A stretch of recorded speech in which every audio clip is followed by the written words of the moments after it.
नमस्कार दोस्तों, जय हिंद। देखिए, आप लोगों के लिए एक बिग अपडेट है। बिहार दरोगा की नई वैकेंसी के बारे में जानकारी उपलब्ध कराऊंगा। आप लोगों को पता तो होगा ही सोशल मीडिया के माध्यम से कि 7200 बिहार दरोगा की नई वैकेंसी आने वाली है। अब कुछ लोगों का ये डाउट्स इसमें रहता है कि क्या एक ही बार में आ जाएगा 7200, और अगर तैयारी करनी हो इसकी तो कैसे करनी है और कब से करनी है। चूंकि अब आप देख रहे हैं, अगर 1799 वाले में आप भाग लिए थे तो आपने देख लिया है कि कैसे सब कुछ चेंज हो गया है।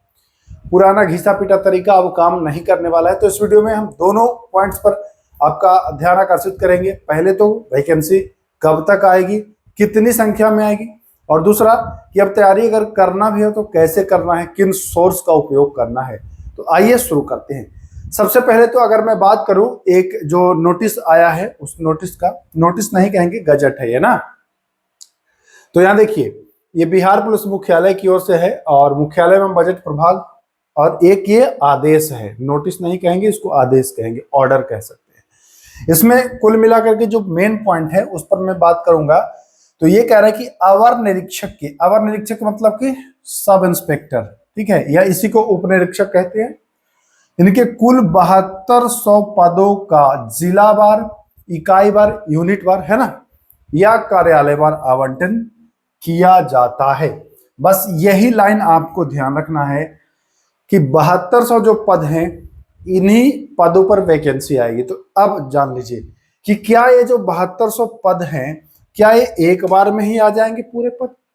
तो देखिए, 7200 सब इंस्पेक्टर का एक ही बार में नहीं आएगा। ये कम से कम आपको 4 या 3 बार में पूरा होगा, कम से कम 3 से 4 बार, 4 से कम नहीं होगा, है ना। ये नहीं कि आप अगर सोच रहे होंगे कि एक बार में 4000, दूसरा में 3200, तो ऐसा नहीं। 2000 के आसपास बिहार में जो है भाई जितना ट्रेनिंग कराने की क्षमता रहती है उसी के हिसाब से वो लोग करते हैं। जितना उनके पास इक्विपमेंट्स हैं उसी के हिसाब से वो वैकेंसी देंगे। थोड़ा 100, 200, 300 ऐसे कर सकते हैं। तो मुझे जहां तक यही लग रहा है, ये वैकेंसी जो होगी वो 3 से 4 बार में, मतलब 3 या 4 बार में आपको कंप्लीट होगा, ठीक है। 3 से 4 बार में ये कंप्लीट होगा। अब वैकेंसी कब तक आएगी, पहला पॉइंट तो आपने देख लिया, नोटिस ये ऑफिशियल ही है, कोई वो नहीं है, ठीक ना। ये आदेश संख्या है जो भी ऑफिशियल है, तो इसमें इफ बट कुछ नहीं, और ये बिल्कुल शुद्ध है, ये ओरिजिनल है, यहाँ आना ही आना है, इसमें कोई प्रमोशन वाला कोई वो नहीं है। तो यहां पर देखिएगा 3 से 4 बार में ये कंप्लीट होगा।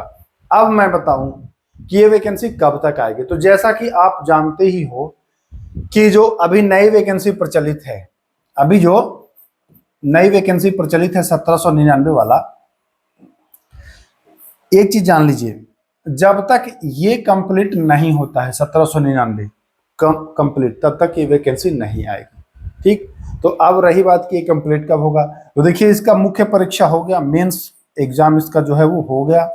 रिजल्ट, अगर पेपर कैंसिल ना हो तो रिजल्ट आने में मुश्किल से मतलब 10 से 12 दिन, 2 हफ्ते का आप समय रख सकते हो, ठीक है। 2 हफ्ते का आप समय रख सकते हो, इतने में ये आ जाएगा। इसके बाद आपको थोड़ा समय फिजिकल के लिए मिलेगा, उसके बाद आपका मेरिट। तो कुल मिला करके 3 से 4 महीना ओवरऑल, मैक्सिमम मैं बता रहा हूं, 3 से 4 मंथ जो है अभी ये वैकेंसी आपको नहीं देखने को मिलेगी। संभवतः वही अक्टूबर नवंबर तक आपको ये वैकेंसी हो सकता है तो देखने को मिल जाए। अब तो रही बात कि चलिए ठीक है, वैकेंसी आएगा, कितने बार में भर्ती होगा, कब तक आएगा, ठीक। यहां पर बच्चे जो गलती करते हैं, अभी जिन्होंने देखा कि अरे अक्टूबर नवंबर, तो उसी समय से तैयारी करेंगे। तो देखो भाई, मैं पहले भी कहता था और आज भी कह रहा हूं, मेरे भाई, भोज के दिन कोहड़ा नहीं रोपा जाता है। 1799 वाले की अगर मैं बात करूं तो प्रारंभिक परीक्षा की ही ले लीजिए या मेंस का ही ले लीजिए, ठीक ना। क्वेश्चन का जो लेवल है ना, वो देख रहे हैं आप किस लेवल पर पहुंच चुका है। अब पहले जैसे 1 महीना और आधा महीना और 2 महीना इससे करने से नहीं होगा। अब जिस लेवल का क्वेश्चन आ रहा है वो तभी आप कर पाओगे जब आप अच्छे से क्वेश्चन को समझ पाओ, पकड़ बनाओ जिस सब्जेक्ट से पूछ रहा है उस पर। केवल पढ़ने मात्र से रिजल्ट नहीं होगा, समझ डेवलप करना होगा। आप लोग को याद होगा कि मैंने एनसीईआरटी 9th और 10th का पूरा कंप्लीट सॉल्यूशन दिया था साइंस का, याद है ना। देखिए पूरा कंप्लीट कराने के बाद भी हर एक लाइन से क्वेश्चन करा, उसके बाद भी बहुत सारे बच्चे जो अगर समझ डेवलप नहीं करते हैं तब उस क्वेश्चन को नहीं कर पा रहे थे। वही जिन्होंने समझ डेवलप कर लिया, जो लगातार प्रॉपर मेरे साथ बने थे, मुझे बहुत लोगों का कमेंट भी आया, मैसेज भी आया है टेलीग्राम पर, भैया आपका एनसीईआरटी का जो बैच था वो बहुत शानदार रहा, बहुत शानदार रहा। क्यों शानदार रहा? क्योंकि ओरिजिनल एनसीईआरटी में दिया, एनसीईआरटी पर आधारित वाला सिस्टम नहीं था, ओरिजिनल एनसीईआरटी दिया, फायदा आपको डायरेक्ट देखने को मिला। तो मैं कहना ये चाहता हूं कि अब नीली पीली पुस्तक के पीछे मत भागिए, एनसीईआरटी की ओर आइए, तभी आपका कल्याण होगा। नहीं तो फॉर्म भरते रहिए, एग्जाम देते रहिए, रिजल्ट में नाम नहीं आएगा, एकदम तय है। फॉर्म भरिए, अगली वैकेंसी का इंतजार करिए, रिजल्ट में नाम नहीं आएगा। इधर उधर पढ़ेंगे तो यही होगा। आपको एनसीईआरटी पर आ जाना चाहिए। मुझे याद है मैं साल भर पहले एक वीडियो बनाया था कि बुक लिस्ट का एसआई का, तो उसमें इतने निगेटिव कमेंट्स आए, इतने निगेटिव कमेंट्स आए। आज मैं उन लोगों पर हंस सकता हूं बिल्कुल आसानी से।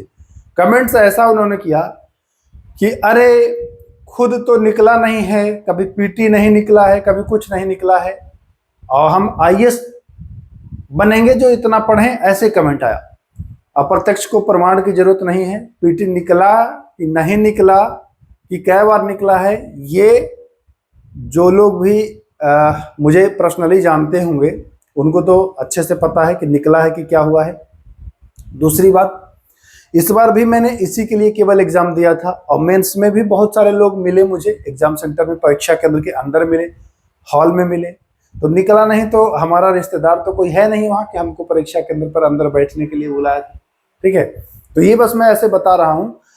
तो उस समय कुछ लोगों ने कमेंट किया था, कुछ क्या मैक्सिमम ने, जब मैं बताया था कि एनसीईआरटी पढ़ो तो कहा कि आईएएस बनना है क्या, आईएएस क्या, अब चपरासी भी नहीं बन पाओगे बिहार में अगर नहीं पढ़ोगे तो। नोट कर लो, लिख लो मेरे भाई, ठीक है। एनसीईआरटी आपको पढ़ना पड़ेगा अगर चाहते हैं कि सिलेक्शन हो तो। ये सत्य है, परम सत्य है, इसको गांठ बांध लीजिए कहीं, इसके बिना अब बेड़ा पार नहीं होगा, नहीं होगा, नहीं होगा। ठीक है, और करंट अफेयर भी लगभग अब 1 साल का नहीं, अब आपको 1.5 साल 2 साल का पढ़ना पड़ेगा। 1 साल का तो खूब पढ़ना पड़ेगा, उसके पहले जो 6-7 महीना है वो भी आपको सरसरी निगाहों से पढ़ना पड़ेगा। तो ये होगा, अगर तैयारी वाकई में करना है बिहार दरोगा की, वाकई में बनना है, तो मेरी बात सुनिए और गांठ बांधिए आज के आज से ही आप एनसीईआरटी उठा लो मेरे भाई, आप एनसीईआरटी उठा लो। कुछ नहीं तो कम से कम साइंस और ज्योग्राफी, ये दोनों तो आप पढ़े ही लो एनसीईआरटी से। ये दोनों नहीं पढ़ोगे रिजल्ट ही नहीं होगा, पीटी तक नहीं होगा। एनसीईआरटी ये दोनों कर लो। पॉलिटी के लिए भी मैं आपको हिंट दे देता हूं, एक बुक लिस्ट बता दूंगा और उसमें कैसे पढ़ना है, क्या पढ़ना है वो भी बता दूंगा। पॉलिटी के लिए लक्ष्मीकांत अगर पढ़ सकते हो तो बहुत बेहतर है, क्योंकि जिस लेवल का क्वेश्चन पूछ रहा है ना, वो अब आंडू पांडू किताब से नहीं होगा। रट के मर जाओगे मेरे भाई, रट के मर जाओगे। ये कोई एनसीईआरटी वाले मुझे थोड़ी वो दिए हैं जो मैं प्रमोशन करूंगा, लेकिन जो हकीकत है वही मैं बताया हूं। आपको करंट अफेयर साल 1.5 साल का पढ़ना पड़ेगा अभी से। भोज के दिन कोहड़ा वाली काम मत करिए, नहीं होगा रिजल्ट। और अगर नहीं मानना है तो फिर अपने मन से यहीं पर वीडियो रोकिए और निकलिए, अपने मन से पढ़िए, कुछ मत करिए, ठीक है। लेकिन अगर सिलेक्शन लेना है तो जो बता रहा हूं वो करिए। अब रही बात कि क्या मैं क्लास स्टार्ट करूंगा या नहीं करूंगा, तो मैं क्लास स्टार्ट करूंगा। पहले जितने भी नोट्स हैं वो कंप्लीट कर लूं, थोड़ा सा वक्त लगेगा, महीना 1.5 महीना हो सकता है अभी लग जाए, है ना, क्योंकि सारा कुछ मटेरियल तैयार हो जाएगा, उसके बाद ऐप पर आपको इसका क्लास उपलब्ध कराऊंगा। ठीक है, तो अगर ऐप डाउनलोड करना चाहते हैं तो डाउनलोड कर लीजिए, पाठशाला विद केके वाला काम ही आएगा। बाकी फिलहाल इतना ही, 2-3 बातें इसमें मैंने आपको बताई कि एक तो वैकेंसी कब आएगी, कितनी आएगी, और कैसे आपको अब तैयारी में लगना चाहिए। तो चलिए इजाजत चाहता हूं, फिर मिलते हैं, तब तक के लिए नमस्कार।